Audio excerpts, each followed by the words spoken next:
launch of the Greens 2009 state election campaign. I'm Larissa Waters, your host for the day, and I'm also the candidate for Mount Coot-tha.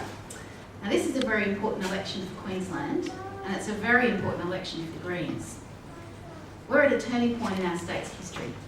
It's an economic turning point, but it's also an environmental turning point. The Greens say, let's protect our economy and our environment. Let's create green jobs in sustainable industries. Today you're going to hear from the Australian Greens leader, Senator Bob Brown, and our very own member for Indooroopilly, Ronan Lee. Woo! Yeah!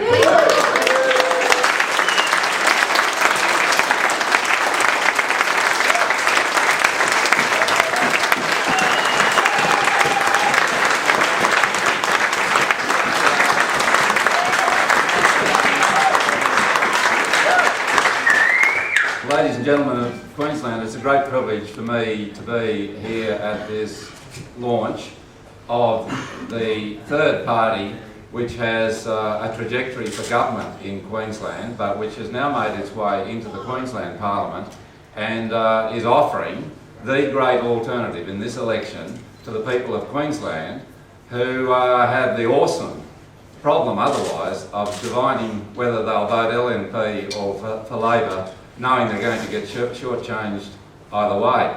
Now, before I talk about a few other matters, we are, of course, in an age of catastrophic climate change. We have to be quite direct about this. We human beings have created the circumstances in which the predictions tell us we're not only going to face more and worse storms, but also greater droughts, much more destructive bushfires, massive hailstorms like the most expensive storm in Australian history still, the giant hailstorm that hit Sydney in 1999, sea level rises, and great dislocation of economies, societies, lifestyle, people's well-being, potentially for centuries to come. And we Greens have been at the forefront of alerting the world to this in the political arena for decades now, and that also means that we are in the forefront of seeing this great threat to humanity as a great opportunity. And it will be, provided the people vote for the Green alternative. And today I'm announcing a Greens Job Australia to be a think tank and an action-oriented council set up by the federal authorities in conjunction with the states to promote the green alternatives which will make the economy of Australia at the forefront instead of being at the back, if only we roll up our sleeves and do it. This is an opportunity to be promoting through government action, and I have to tell you only have to look at the private sector to recognise that if you're going to change your economy, you have to go to the government, the representatives of the people, to do it at state level, in Queensland, at federal level, in Canberra, a reorientation of the economy, so that we go to the forefront in renewable energy, in energy efficiency, in water use and reticulation and recycling, in the use of waste, so that we don't keep taking resources from an exhausting planet, but we recycle and reuse and reuse and reuse and use our God-given intelligence.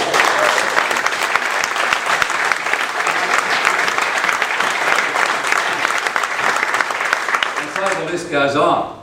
And one of the first things we should be ensuring across this country is that the destruction of woodlands and forests from the Tiwi Islands through Queensland, New South Wales, Victoria to Tasmania ends, because that will reduce the greenhouse gas emissions in this country.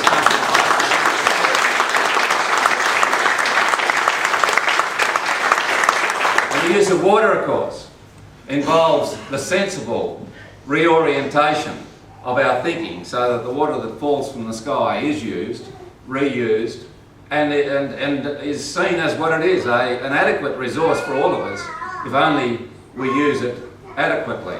We know for every glass of water we drink, we need 400 glasses of water to produce the food we eat.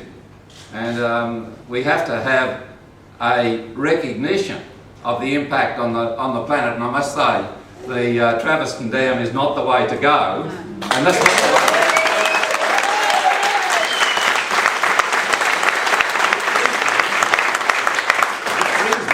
to simply the beauty of this planet. Here we are on this marvellous green planet, which so far as we know amongst billions of constellations is the only one that gives life in the universe. And it's all that sustains us. And we have the intelligence to be able to live with it instead of off it. And is there any reason why Queensland, currently the greatest coal exporting province on the planet, should not become the greatest sunshine-based technology exporter on the planet?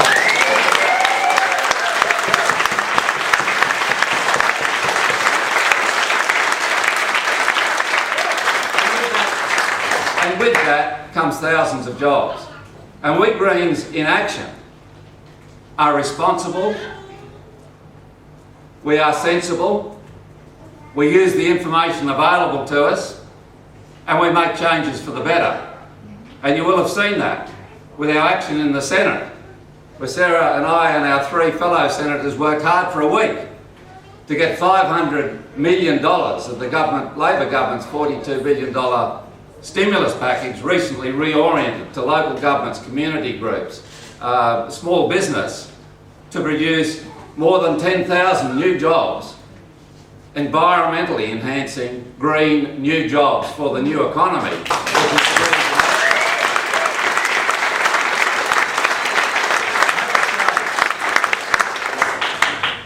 I'm ultimately driven by, as are my colleagues, by the planet, not by those seats in Parliament. But last year, it's a rocky road, but last year something simply phenomenal happened. I had a call from and a conversation with and then a meeting with Ronan Lee, the Greens here in Queensland, back in the 80s, one of the first Greens parties in the world.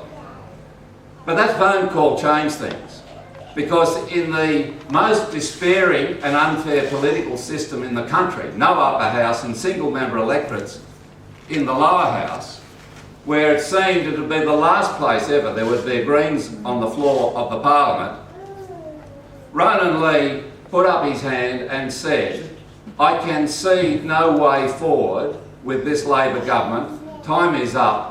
I am going to use my God-given intelligence and become a Green on the floor of the Queensland Parliament," and that changed Queensland.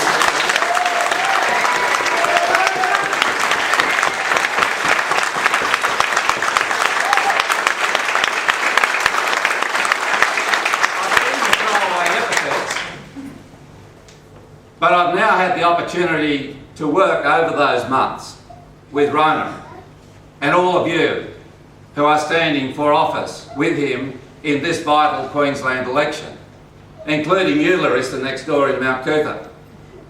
And all I can say is I'm tremendously proud to be part of this alternative being given to the Queensland people. I'm proud of the policies that the Greens are bringing forward, because they're sensible, they're economically wise, and they look after the interests of our children and our grandchildren. And it gives me enormous pleasure to be sharing this podium with arguably the most important person in this election. I repeat that, arguably the most important person and party in this election. Because if the polls are right, Greens' preferences may determine who is in government. But more importantly than that, I believe there will be not just one Green, but more Greens in the next Parliament of this great state of Queensland. And that's because you had the gumption, the wisdom, and the sense to see that you cannot change the old parties. It's the new Green that's going to give people the alternative vote they need if they want to feel secure about the future and feel like a sensible alternative is being put forward in politics. Queensland can be a world leader. And with the Greens, it will be a world leader. And that starts with you, Ronan, having made this breakthrough on the floor of the Queensland Parliament.